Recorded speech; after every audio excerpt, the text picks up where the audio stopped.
الحمد لله نحمده ونستعينه ونستغفره ونعوذ بالله من شرور أنفسنا ومن سيئات أعمالنا من يهد الله فلا مضل له ومن يضلله فلا هادي له ونشهد أن لا إله إلا الله وحده لا شريك له وأشهد أن سيدنا وسندنا ومولانا محمدا عبده ورسوله الذي أرسله بالحق بشيرا ونذيرا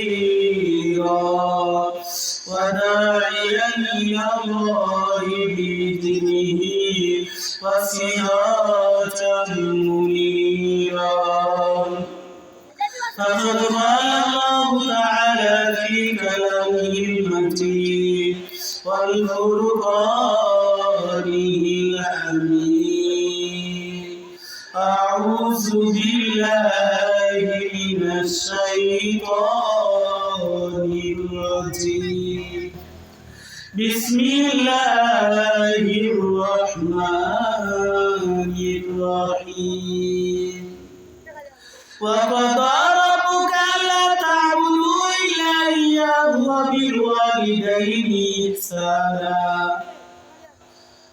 وقال النبي صلى الله عليه وسلم من أحق بحسن صحابتي قال ثم من قال أمه قال ثم من قال أمه قال ثم من قال أمه قال ثم من قال أبوك رواه متفق عليه أو كما قال النبي عليه الصلاة والسلام সম্মানিত মেরিয়া গ্রামবাসী, আজকে আপনাদের গ্রামের মাহফিল। সামনে স্টেজে এখনো কোনো লোকজন নামাজ পড়ে বসে নেই। যে আপনাদের মাহফিল, আপনারাই যদি আত্মীয় স্বজন নিয়ে আনন্দ করেন, কোরআনের মাহফিলে মানুষ কিভাবে বসবে? এই জন্য মেরিয়ার ঘাটে নৌকার ব্যবস্থা করা হয়েছে। লক্ষ্মীপুর, নন্দলালী, কচুয়া, বান্দাইখানা, আপনারা যারা মাহফিল শুনতে চান তারা কি চলে আসতে পারে। নদীতে নৌকার ব্যবস্থা করা হয়েছে। তাহলে মাগরিবের আগে আলোচনা করছিলাম, মাগরিবের পরে যখন সময় পেলাম যে একটু আলোচনা করা, তাহলে আলোচনা শুরু করতেছি। আল্লাহ বলেন وَقَضَى رَبُّكَ أَلَّا تَعْبُدُوا إِلَّا إِيَّاهُ وَبِالْوَالِدَيْنِ إِحْسَانًا আল্লাহ পাক রব্বুল আলামিন বলেন, হে আমার বান্দারা, হে আমার বান্দিরা, তোমরা আল্লাহর ইবাদত করার পরে তুমি তোমার মা-বাবার খিদমত করো, মা-বাবার ইহসান করো।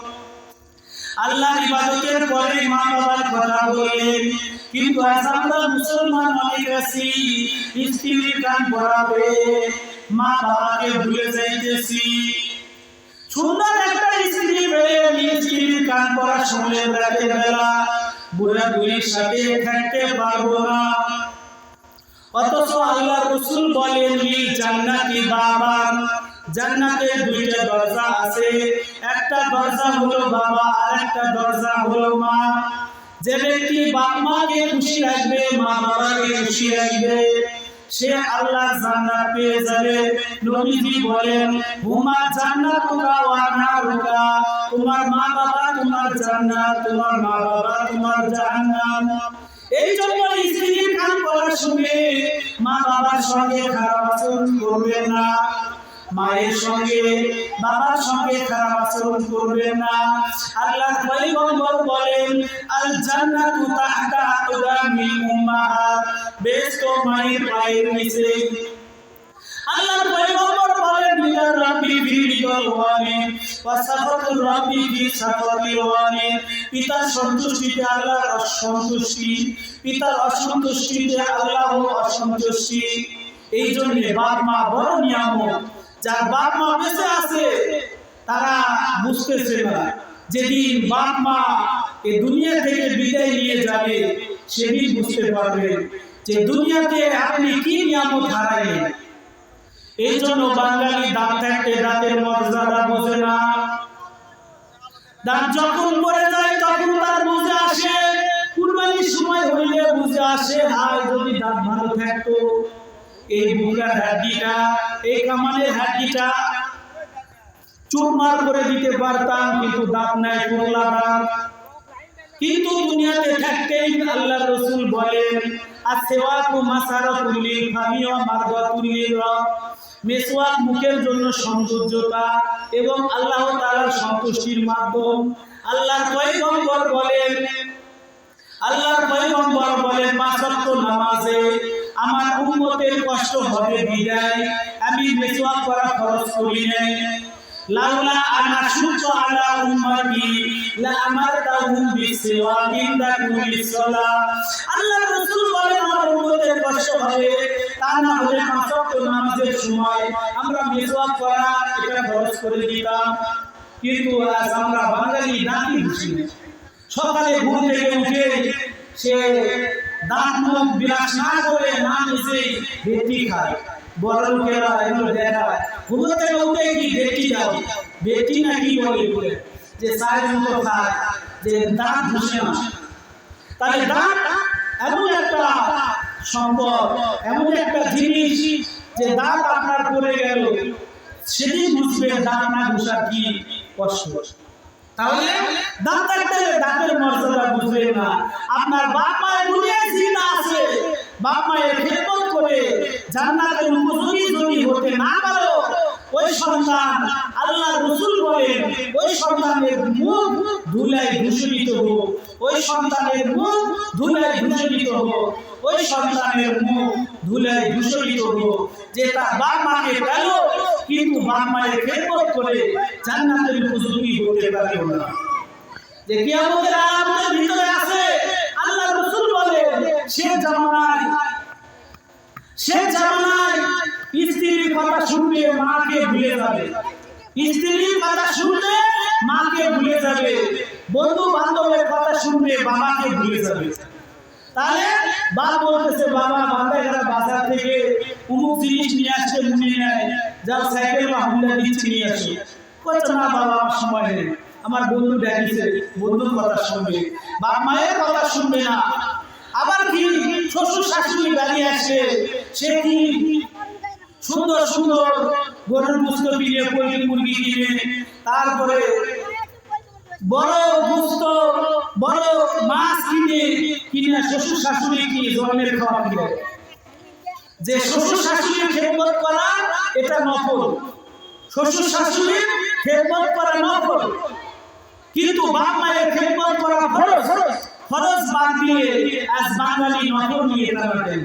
যে বাপ মা তোমাকে জন্ম দিল, যে বাপ মা তোমাকে দুনিয়ায় নিয়ে আসার মাধ্যম, সেই বাপ মাকে ভুলে গেলে তাহলে ওর মতো কপাল পোড়া নাফরমান সন্তান আর হতে পারে না। এই জন্য বাপ মা বড় নিয়ামত। দেখেন নবীজি একজন সাহাবী হতে পারেন, নবীজি সাহাবী হতে পারেন কারণ কিতাবের ভিতরে আছে যে নবীকে দেখেছে অথবা নবী তাকে দেখেছে সেই সাহাবী গুণ অর্জন করতে পেরেছে, কিন্তু নবীকে দেখে নাই। এরকম একজন ব্যক্তি আসিল, এরকম একজন ব্যক্তি ছিল যে আল্লাহর রাসূল মারা যাওয়ার সময় যাকে জুব্বা মুবারক দিয়ে গেছে, অথচ নবী ওই ওয়াইস মুরগি দেখে নাই, ওয়াইস মুরগি নবীকে দেখে নাই, নবীর সাহাবী হতে পারে না।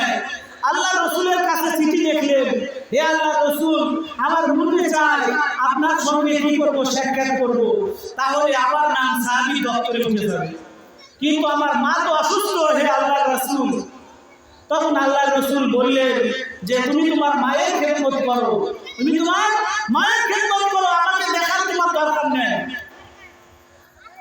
নবীকে দেখতে পেল না, নবীর সাহাবীর খাতায় তার নাম থাকলো না, কিন্তু মায়ের খেদমত করার কারণে সে নিচে পড়ে গেল। আল্লাহর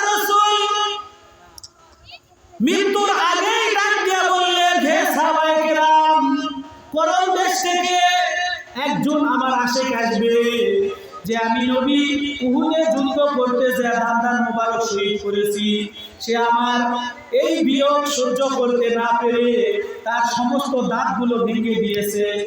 ওর দেশ থেকে ওয়াইস কর্মী নামে একজন ব্যক্তি আসবে। আবু বকর, ওমর, উসমান, আলীকে বললেন, ওর দেশ থেকে ওয়াইস কর্মী আসবে, তার থেকে তোমরা দোয়া নিবা, তার থেকে তোমরা দোয়া নিবা। তাহলে চিন্তা করে দেখেন, নবীজি বড় বড় সাহাবী, নবীজি বড় বড় সাহাবী আবু বকর, ওমর, আলী, নবীজির জামাতা, কত ইলম তার ভিতরে। আল্লাহ রাসূল বললেন, আনা দারুল হিকমা ওয়া আলী বাবুহা, আমি নবী হলাম ইলমের শহর, আর এই শহরের দরজা হলো আলী। এত বড় একজন জ্ঞানী ব্যক্তি। আর ফারুক আজম উমর ফারুক সিদ্দিককে বললেন, যাবে যাও, কোন দেশ থেকে ওয়াইস কর্মী নামক একজন ব্যক্তি আসবে, সে আমার আসে, তাকে আমার জুব্বা মুবারকটা দিয়ে দিবে আর তার থেকে দোয়া দিবে। তাহলে নবীজির সাক্ষাৎ পেল না, নবীজির দেখা পেল না, সেও নবীকে দেখলো না, সাহাবীর খাতায় তার নাম উঠলো না, কিন্তু মায়ের খেদমত করার কারণে তার মুখ এত দামি হয়ে গেছে। এই শেষ নবীর উম্মতের জন্য দোয়া করেছে। এখন সময় সন্ধ্যা 6টা। সুবহানাল্লাহ। এটা মায়ের দোয়ার কারণে, মায়ের খেদমত করার কারণে। এই জন্যই কবি বলেন, খেদমতে মা দরবে দরকুল সুবহ শাম, খেদমতে মা দরবে দরকুল সুবহ শাম, তাকে বাসি দরদ আলোনে গোরাম। খেদমতে মা দরবে দরকুল ইখতিয়ার, তাকে বাসি দরদ আলোন মুখতিয়ার। হইয়াছে ভুলিয়া গেলে না দেখিলে মা, ওই মায়ের মন চিরদিন থাকিয়া যাইবে ঘা। হইয়াছে ভুলিয়া গেলে না দেখিলে বাপ, ওই বাপের ওই বাবার জন্য চিরদিন থাকিয়া যাইবে তাপ। এই জন্য বাপ মা কত বড় একটা দামি জিনিস। আর বউ পায়া, শ্বশুর শাশুড়ি পায়া বাপ মাকে ভুলে গেলে হবে না। যারা বাপ মার নাফরমান সন্তান, এরা যদি ইমামের পিছনে হাত তুলে, আল্লাহ ওই হাত ইমামের কবুল করবে না।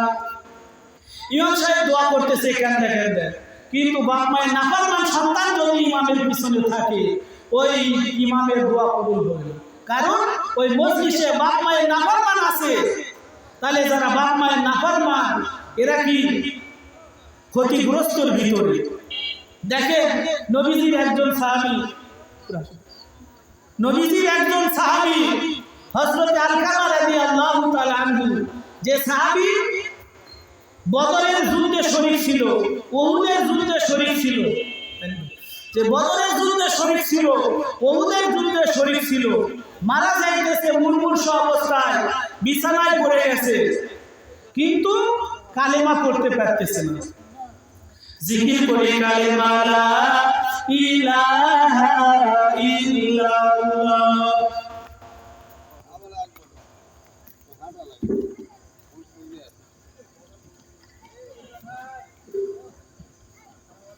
লা ইলাহা ইল্লাল্লাহ বাযিকর শাহর চেবিদার খুলুশাজ ওয়ালে দানাত দরিমানা কে গুশাজ। মুসলমান ইমানদার বান্দা বান্দিরা, সম্মানিত গ্রামবাসী, মেরিয়ার যুবকেরা, ভালো করে শুনো। নবীজির সাহাবী